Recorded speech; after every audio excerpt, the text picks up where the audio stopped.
Le monde occidental a assisté à ce qu'on appelait à l'époque la stagflation. C'est-à-dire qu'il y avait de l'inflation, mais en même temps du chômage et stagnation de la productivité, ou baisse de la productivité, donc pas de célérité de la croissance. Alors que dans la culture keynésienne, l'inflation peut financer l'investissement et donc entraîner un effet multiplicateur, encourager la consommation, donc encourager la demande, et la demande encourage l'investissement. Alors ce schéma, cette hydraulique, est rompu du fait que ces choses-là n'existent plus ni en Angleterre, ni dans d'autres pays européens principaux. Et à cela, j'ajouterai un autre problème qui s'était déroulé durant les années 80, c'est que quand le dollar était de basse, le taux de change était bas du dollar vers la fin des années 70, début des années 80, les pays, et quand il y avait cette surliquidité à l'aide des pétrodollars, la plupart des pays du sud du tiers-monde se sont trop endettés. Et les institutions internationales étaient là pour les gaver de liquidité. Pourquoi? Parce que, comme je viens de vous le dire, il y avait trop de dollars en circulation. Donc, avec la flexibilité des coûts, et avec les économies d'énergie, et avec la flexibilité de la gestion de la force du travail, c'est-à-dire que le salaire ne serait plus institutionnel, comme c'était autrefois avec les syndicats et l'État. Le salaire devient, en quelque sorte, flexible selon la productivité, etc. Tout cela entraîne la remise en question des trois décennies glorieuses et remet en question donc l'État-providence, remet en question la culture keynésienne et pointé vers 1986 le consensus de Washington entre le président Reagan et sa consoeur idéologique Margaret Thatcher. Qu'est-ce qu'il dit? L'État doit revenir à ses fonctions fondamentales, sécurité, justice, etc.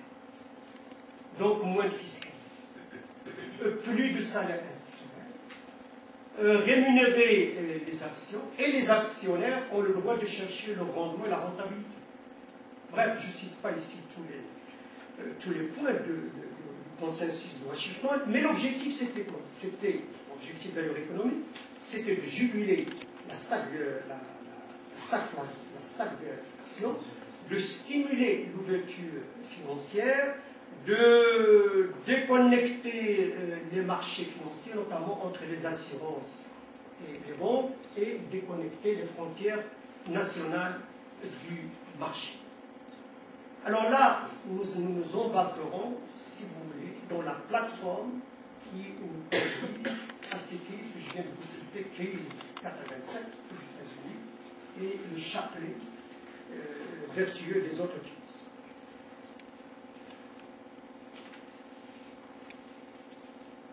Alors, si vous voulez, avec le consensus de Washington, on peut dire que nous sommes en pleine troisième vague de la mondialisation.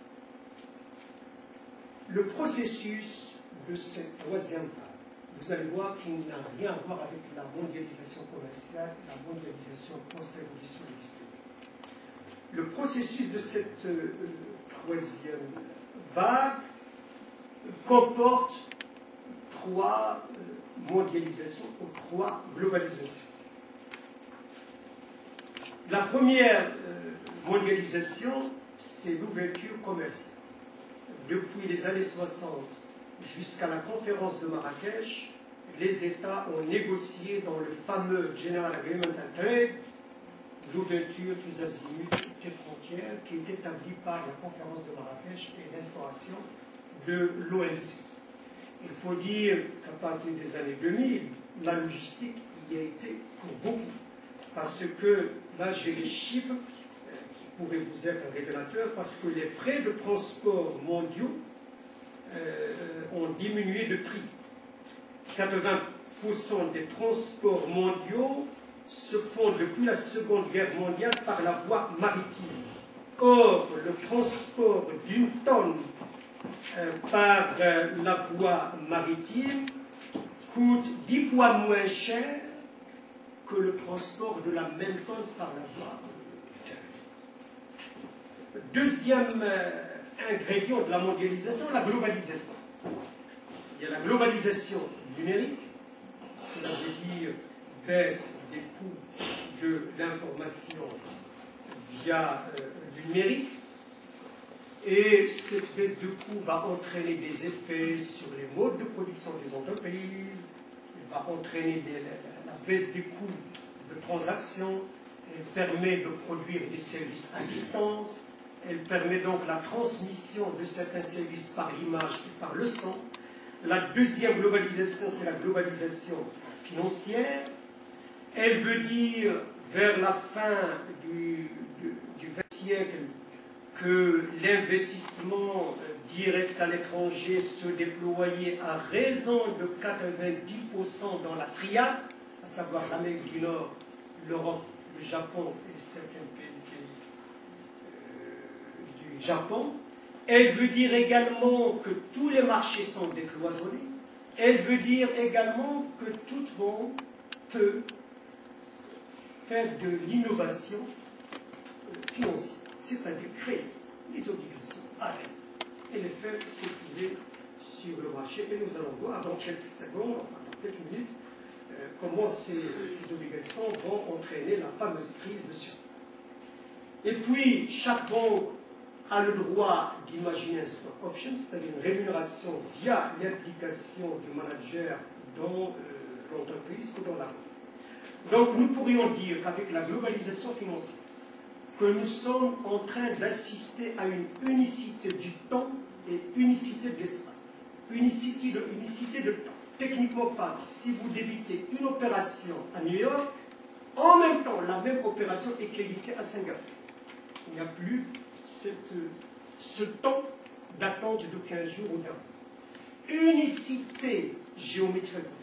Tout l'espace mondial devient un grand marché financier.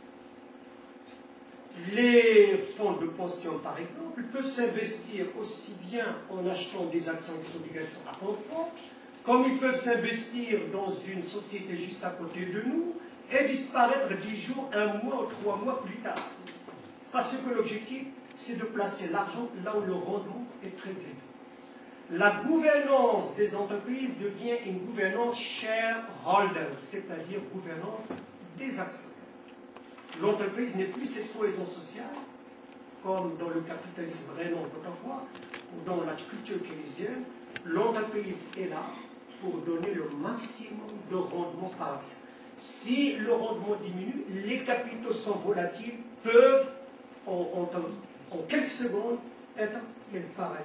Donc pratiquement, c'est pour ça qu'on parle de globalisation financière. Dans le mot globalisation, il y a globe terrestre. Toute la Terre, les baleines, je ne sais pas, diminuent, demain le prix va augmenter. Achetez-moi tant de pétrole.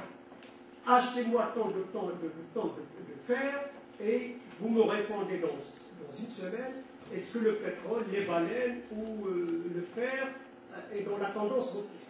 S'il est dans la tendance haussière, je garde mon placement.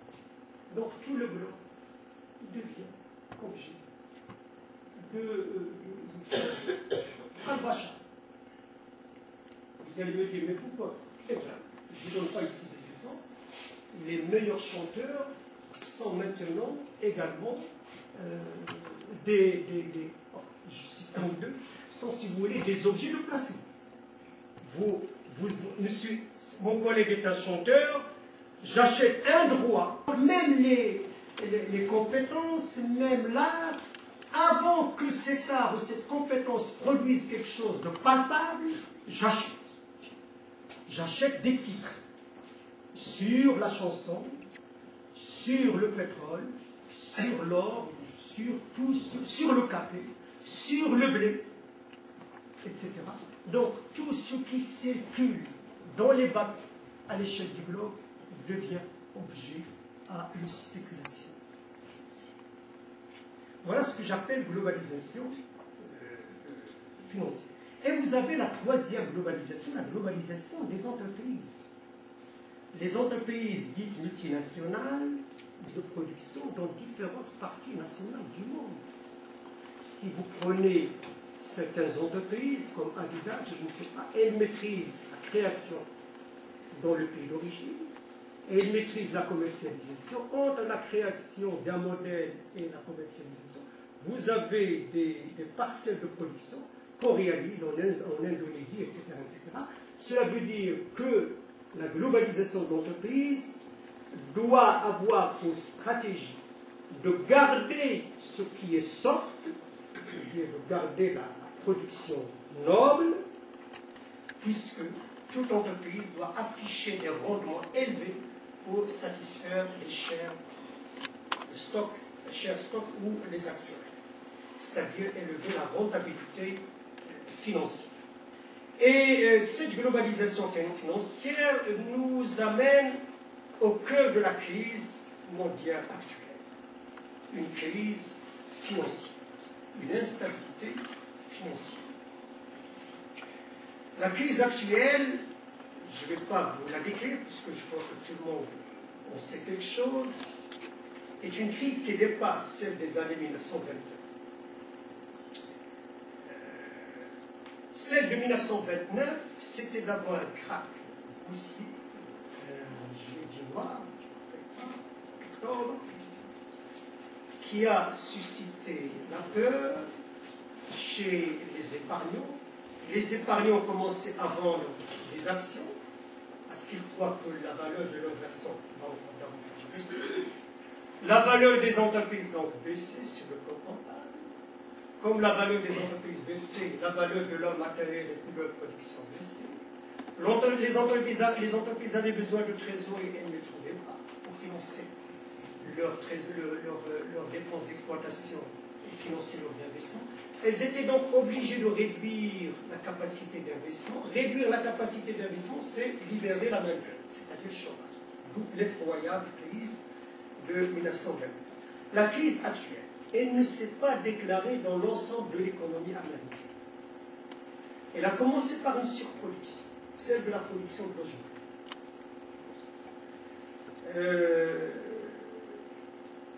Il y avait une loi, je ne sais pas si c'est la loi de Community Act, qui a été éditée en 1977, du temps de Jimmy Carter. Cette loi dit la chose suivante: une banque n'aura plus le droit de refuser le crédit à quelqu'un parce qu'il est de couleur ou à quelqu'un parce qu'il habite un quartier pauvre. Cette régulation existait depuis 1977. Mais alors, pourquoi depuis 1977, il n'y avait pas cette crise de solitude? C'est ça. Le secret est dans la masse monétaire américaine. Entre 1980 et 2000, la masse monétaire américaine s'est accrue de 5 fois.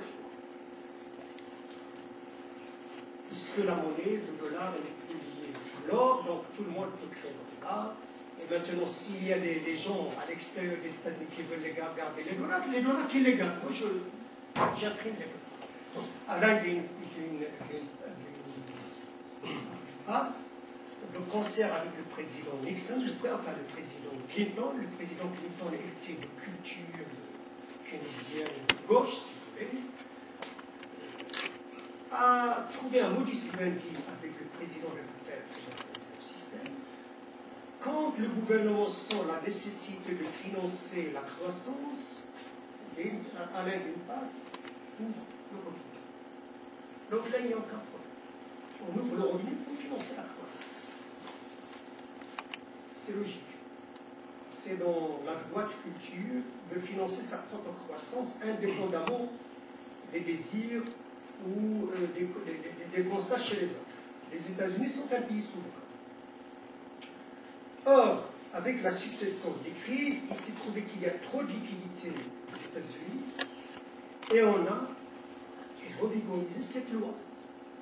Les banques commençaient à prêter pour acheter un logement, même aux pauvres, et un crédit parfois allant jusqu'à 100% de la valeur du logement.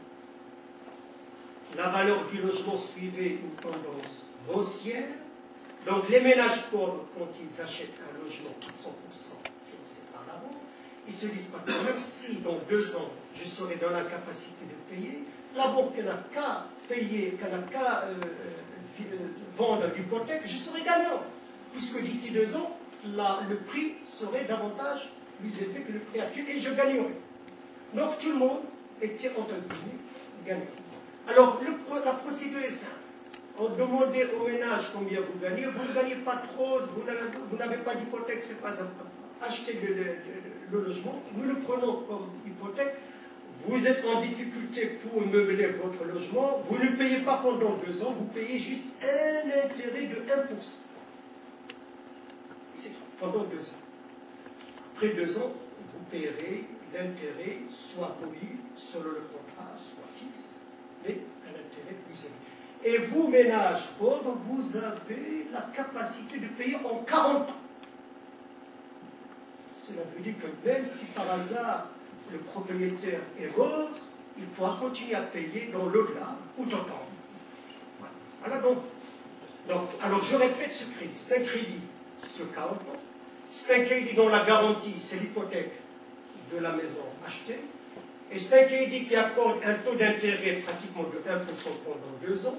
Et puis le taux d'intérêt s'élève, et en fonction du contrat, le taux d'intérêt peut être mobile, c'est-à-dire en fonction du taux d'intérêt de la fédération système, ou fixe.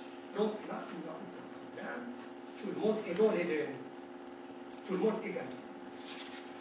Sauf qu'en 2007, en février exactement 2007, dans une banque à Cleveland, là c'est un fait divers, que j'ai retenu par hasard dans la presse. Il y avait des gens à l'époque qui sont allés voir une banque à Cleveland pour lui dire, écoutez, nous ne pourrions rien payer parce que nous n'arrivons pas à tenir les 2 bouts. L'amortissement de l'emprunt devient difficile. Mais quand les choses arrivent au niveau d'une banque, dans une ville, ça peut être juste un fait divers. Or, en 2007, une bonne partie des banques ont connu des incidents de paiement, c'est-à-dire que les emprunteurs ne peuvent plus honorer leurs engagements. Pourquoi? Parce que d'une part, il y avait, comme je parlais de cette masse monétaire qui croissait, il y avait une relative inflation de 3% aux États-Unis. Et donc, à côté de ce qu'ils devaient rembourser par mois, il y avait, bien sûr, le coût de la vie qui allait crescendo. Et je ne sais pas si vous le savez, les Américains changent en moyenne 3 fois de logement. Ça, et ils changent souvent les équipements électroménagers. Donc pour eux, c'est dans leur routine de rester dans une sorte de pauvreté relative, c'est-à-dire en termes monétaires. Alors cette crise, donc, c'était déclarée, les banques commençaient à saisir les hypothèques, à les vendre, et quand on vend les maisons, il y a d'autres qui sont en construction. Chantier, comment ça se passe là-bas?